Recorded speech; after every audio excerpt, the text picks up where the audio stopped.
Nous sommes présentement dans le noyau d'une cellule, au tout début de la transcription, soit la synthèse d'un brin d'ARN messager, ou ARNM, à partir de l'ADN. La transcription commence par l'assemblage du complexe de l'ARN polymérase sur le promoteur, une section de l'ADN qui identifie le début de la séquence d'ADN à transcrire. Une fois le complexe assemblé, l'ARN polymérase est relâché et la transcription commence. Ici, les points jaunes représentent les nucléotides, en rouge l'ADN, en bleu l'ARN polymérase et le filament jaune, l'ARN.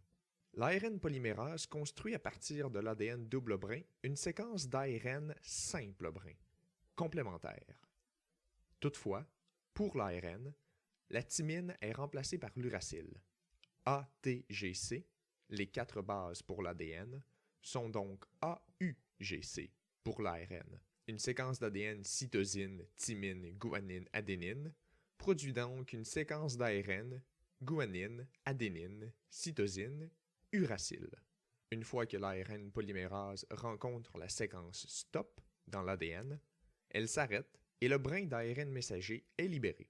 Une fois libéré, le brin d'ARN messager quitte le noyau pour se retrouver dans le cytoplasme. Là, une petite sous-unité du ribosome s'y lie, suivie d'une grosse sous-unité du ribosome. La traduction peut commencer. Pendant la traduction, un polypeptide est produit à partir de l'ARN messager grâce aux ARN de transfert, ou ARNT, en vert dans le vidéo, et les ribosomes.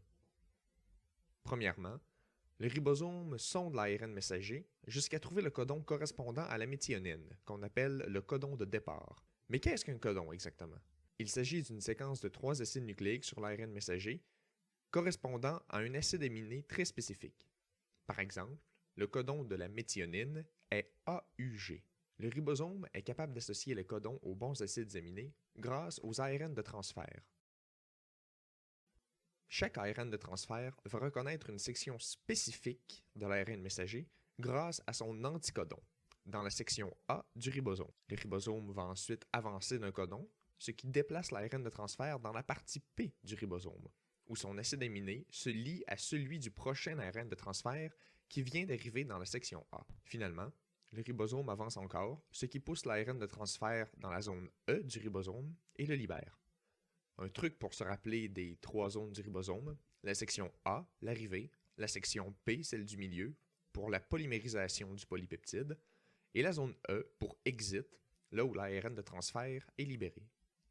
La réaction se poursuit jusqu'à ce que le ribosome atteigne le codon STOP et se détache de l'ARN messager, ce qui libère en même temps la nouvelle protéine.